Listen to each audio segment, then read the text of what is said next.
Paul Pogba. Seperti yang kita ketahui, Paul Pogba terkena hukuman sepak bola Italia. Dia dilarang bermain sepak bola profesional selama 4 tahun, setelah teruji positif menggunakan doping. Namun gelandang 31 tahun itu tidak tinggal diam dengan keputusan tersebut. Ia mengajukan banding ke pengadilan arbitrase olahraga. Alhasil bandingannya pun diterima. Dengan demikian pengadilan pun memutuskan untuk mengurangi hukuman Pogba. Jadinya sang gelandang hanya diskor selama total 18 bulan saja. Menurut laporan Romano, Pogba bisa segera kembali beraktivitas bersama Juventus dalam waktu dekat ini. 2025 nanti, Pogba sudah diperbolehkan untuk berlatih bersama tim utama Juventus. Namun ia harus menunggu sedikit lebih lama untuk bisa bermain. Ia baru bisa comeback di bulan Maret 2025 nanti, saat hukumannya sudah selesai. Jadi Juventus akan mendapatkan tambahan tenaga yang berharga. Ada kabar baik datang bagi Chelsea. Bek andalan mereka, Reece James, mengindikasikan bahwa ia akan segera kembali memperkuat The Blues lagi.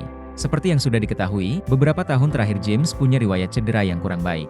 Alhasil ia banyak menghabiskan waktunya di ruang perawatan Chelsea. Di musim 2024-2025 ini, ia belum sekalipun turun membela Chelsea. Ia mengalami cedera hamstring beberapa waktu yang lalu, sehingga ia masih menepi dari skuad The Blues. Melalui akun Instagramnya, James baru-baru ini membagikan kabar terbaru terkait kondisinya. Ia menyebut bahwa kondisinya sudah jauh membaik dan ia berharap bisa lekas merumput kembali bersama skuad The Blues.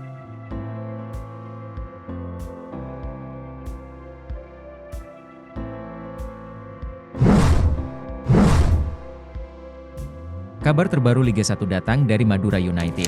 Tim berjuluk Laskar Sapi Kerap ini mengumumkan kedatangan pelatih baru mereka, Paulo Jorge Coelho Meneses, sebagai pengganti Widodo Cahyono-Putro pada Jumat 4 Oktober 2024.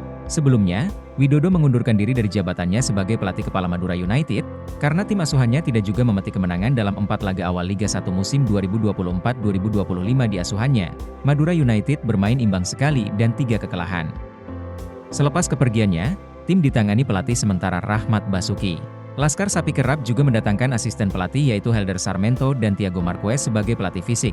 Mendatangkan pelatih ini bukan asal pilih, dia juga berhasil membawa timnya menjuarai Liga Libanon dan tidak terkalahkan selama 11 bulan, ucap Nisa, Direktur Utama PT PBMB.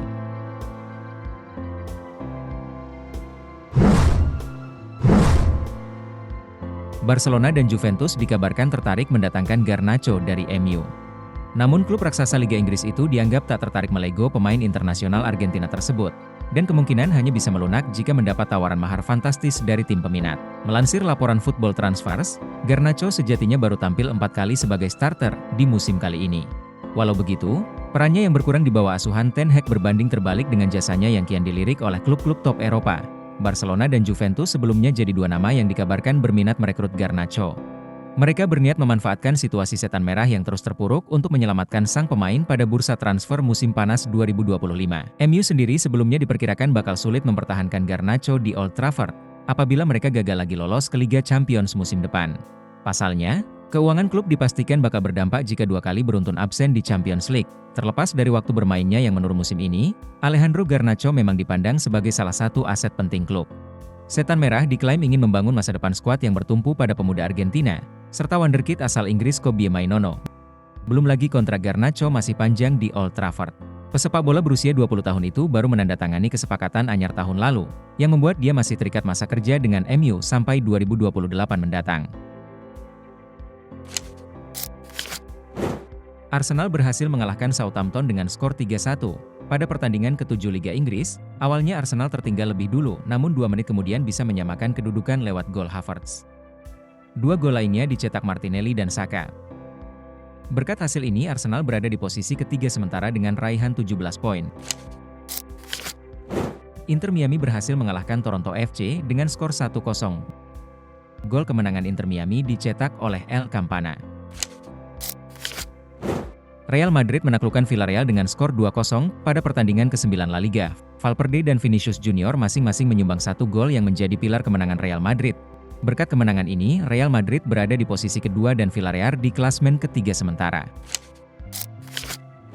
Manchester City berhasil mengalahkan Fulham dengan skor tipis 3-2 pada pertandingan ke-7 Liga Inggris. Awalnya City tertinggal lebih dulu pada menit 26, namun bisa mengcomeback berkat 2 gol Kovacic dan 1 gol Doku. Fulham sempat mencetak 1 gol lagi lewat gol Rodrigo Muniz. Berkat hasil ini City berada di klasmen 2 dan Fulham di klasmen 7 sementara. Inter Milan berhasil mengalahkan Torino dengan skor 3-2 pada pertandingan ke-7 Serie A. Marcus Thuram menjadi salah satu kunci kemenangan Inter Milan dengan menyumbangkan 3 gol. Torino sempat meninggalkan ketertinggalan lewat gol Zapata dan Vlasic, satu diantaranya dari tendangan penalti. Berkat hasil ini Inter memuncaki klasmen 2 dan Torino klasmen 6 sementara. Liverpool berhasil mengalahkan Crystal Palace dengan skor 1-0. Pada pertandingan ke-7 Liga Inggris, gol kemenangan Liverpool dicetak Diogo Jota di menit 9. Berkat hasil ini Liverpool kokoh di puncak klasmen Liga Inggris sementara. Al Nassr berhasil mengalahkan Al Rubah dengan skor 3-0. Pada pertandingan ke-6 Liga Saudi, gol kemenangan Al Nassr dicetak oleh Ronaldo lewat eksekusi penalti dan 2 gol lainnya dicetak Sadio Mane. Berkat kemenangan ini Al Nassr memuncaki klasmen 3, sementara di pertandingan lainnya Everton bermain imbang lawan Newcastle.